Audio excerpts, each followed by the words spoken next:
اے میرے بیٹو، جاؤ کہیں سے یوسف علیہ السلام اور اس کے بھائی کی خبر لے آؤ اور اللہ کی رحمت سے مایوس نہ ہو۔ بے شک اللہ کی رحمت سے صرف وہی لوگ مایوس ہوتے ہیں جو کافر ہیں۔ جب وہ دوبارہ یوسف علیہ السلام کے پاس حاضر ہوئے تو کہنے لگے، اے عزیز مصر، ہم پر اور ہمارے گھر والوں پر مصیبت آن پڑی ہے۔ ہم شدید قحط میں مبتلا ہیں اور ہم یہ تھوڑی سی رقم لے کر آئے ہیں، اس کے بدلے ہمیں غلہ کا پورا پورا ناب دے دیں اور اس کے علاوہ ہم پر کچھ صدقہ بھی کر دیں۔ بے شک اللہ خیرات کرنے والوں کو جزا دیتا ہے۔ یوسف علیہ السلام نے فرمایا، کیا تمہیں معلوم ہے کہ تم نے یوسف اور اس کے بھائی کے ساتھ کیا سلوک کیا تھا؟ کیا تم اس وقت نادان تھے؟ وہ بولے، کیا واقعہ ہی تم ہی یوسف ہو؟ انہوں نے فرمایا، ہاں میں یوسف ہوں اور یہ میرا بھائی ہے۔ بے شک اللہ نے ہم پر احسان فرمایا ہے۔ یقیناً جو شخص اللہ سے ڈرتا ہے اور صبر کرتا ہے تو بے شک اللہ نیکوکاروں کا اجر ضائع نہیں کرتا۔ وہ بول اٹھے، اللہ کی قسم، بے شک اللہ نے آپ کو ہم پر فضیلت دی ہے اور یقیناً ہم ہی خطا کار تھے۔ یوسف علیہ السلام نے فرمایا، آج کے دن تم پر کوئی ملامت اور گرفت نہیں۔ اللہ تمہیں معاف فرما دے اور وہ سب مہربانوں سے زیادہ مہربان ہے۔ میرا یہ قمیض لے جاؤ، اسے میرے باپ کے چہرے پر ڈال دینا، وہ بینا ہو جائیں گے، اور پھر اپنے سب گھر والوں کو میرے پاس لے آؤ۔ اور جب قافلہ مصر سے روانہ ہوا، ان کے والد یعقوب علیہ السلام نے کنعان میں بیٹھے ہی فرما دیا، بے شک میں نے یوسف کی خوشبو پا رہا ہوں، اور اگر تم مجھے بڑھاپے کے باعث بہکا ہوا خیال نہ کرو۔ وہ بولے، اللہ کی قسم، یقیناً آپ اپنی اسی پرانی محبت کی خود رفتگی میں ہیں۔ پھر جب خوشخبری سنانے والا آن پہنچا، اس نے وہ قمیض یعقوب علیہ السلام کے چہرے پر ڈال دیا تو اسی وقت ان کی بینائی لوٹ آئی۔ یعقوب علیہ السلام نے فرمایا، کیا میں تم سے نہیں کہتا تھا کہ بے شک میں اللہ کی طرف سے وہ کچھ جانتا ہوں جو تم نہیں جانتے؟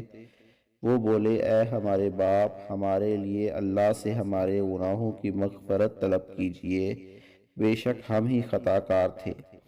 یعقوب علیہ السلام نے فرمایا، میں عنقریب تمہارے لیے اپنے رب سے بخشش طلب کروں گا، بے شک وہی بڑا بخشنے والا نہایت مہربان ہے۔ پھر جب وہ سب افراد خانہ یوسف علیہ السلام کے پاس آئے تو یوسف علیہ السلام نے شہر سے باہر آ کر ہزارہا سواریوں، فوجیوں اور لوگوں کے ہمراہ شاہی جلوس کی صورت میں ان کا استقبال کیا اور اپنے ماں باپ کو تعظیماً اپنے قریب جگہ دی یا انہیں اپنے گلے سے لگا لیا اور خوش آمدید کہتے ہوئے فرمایا، آپ مصر میں داخل ہو جائیں، اگر اللہ نے چاہا تو امن و عافیت کے ساتھ یہی قیام کریں۔ اور یوسف علیہ السلام نے اپنے والدین کو اوپر تخت پر بٹھا لیا اور وہ سب یوسف علیہ السلام کے لیے سجدہ میں گر پڑے۔ اور یوسف علیہ السلام نے کہا، اے ابا جان، یہ میرے اس خواب کی تعبیر ہے جو بہت پہلے آیا تھا۔ اکثر مفسرین کے نزدیک اسے 40 سال کا عرصہ گزر گیا تھا، اور بے شک میرے رب نے اسے سچ کر دکھایا ہے، اور بے شک اس نے مجھ پر بڑا احسان فرمایا جب مجھے جیل سے نکالا اور آپ سب کو صحرا سے یہاں لے آیا، اور اس کے بعد کہ شیطان نے میرے اور میرے بھائیوں کے درمیان فساد پیدا کر دیا تھا، اور بے شک میرا رب جس چیز کو چاہے اپنی تدبیر سے آسان فرما دے، بے شک وہی خوب جاننے والا بڑی حکمت والا ہے۔ اے میرے رب، بے شک تو نے مجھے سلطنت عطا فرمائی اور تو نے مجھے خوابوں کی تعبیر کے علم سے نوازا، اور اے آسمانوں اور زمین کے پیدا فرمانے والے، تو دنیا میں بھی میرا کارساز ہے اور آخرت میں بھی۔ مجھے حالت اسلام پر موت دینا اور مجھے صالح لوگوں کے ساتھ ملا دے۔ اے حبیب مکرم، یہ قصہ غیب کی خبروں میں سے ہے جسے ہم آپ کی طرف وحی فرما رہے ہیں، اور آپ کوئی ان کے پاس موجود نہ تھے، اور جب وہ برادران یوسف اپنی سازشی تدبیر پر جمع ہو رہے تھے اور وہ مکر و فریب کر رہے تھے، اور اکثر لوگ ایمان لانے والے نہیں ہیں اگرچہ آپ کتنی ہی خواہش کریں، اور آپ ان سے اس دعوت و تبلیغ پر کوئی صلہ تو نہیں مانگتے۔ یہ قرآن جملہ جہاں والوں کے لیے نصیحت ہی تو ہے، اور آسمانوں اور زمین میں کتنی ہی نشانیاں ہیں جن پر ان لوگوں کا گزر ہوتا رہتا ہے، اور ان سے صرف نظر کیے ہوئے ہیں، اور ان میں سے اکثر لوگ اللہ پر ایمان نہیں رکھتے مگر یہ کہ وہ مشرک ہیں۔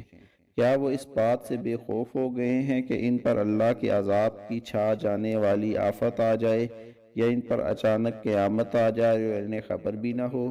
اے حبیب مکرم، فرما دیجئے یہی میری راہ ہے، میں اللہ کی طرف بلاتا ہوں، پوری بصیرت پر قائم ہوں، اور میں بھی وہ شخص بھی جس نے میری اتباع کی، اللہ پاک ہے اور میں مشرکوں میں سے نہیں ہوں۔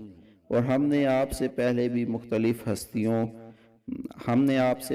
مختلف بستی والوں میں سے مردوں ہی کو رسول بنا کر بھیجا تھا، جس کی طرف ہم وہی فرماتے تھے۔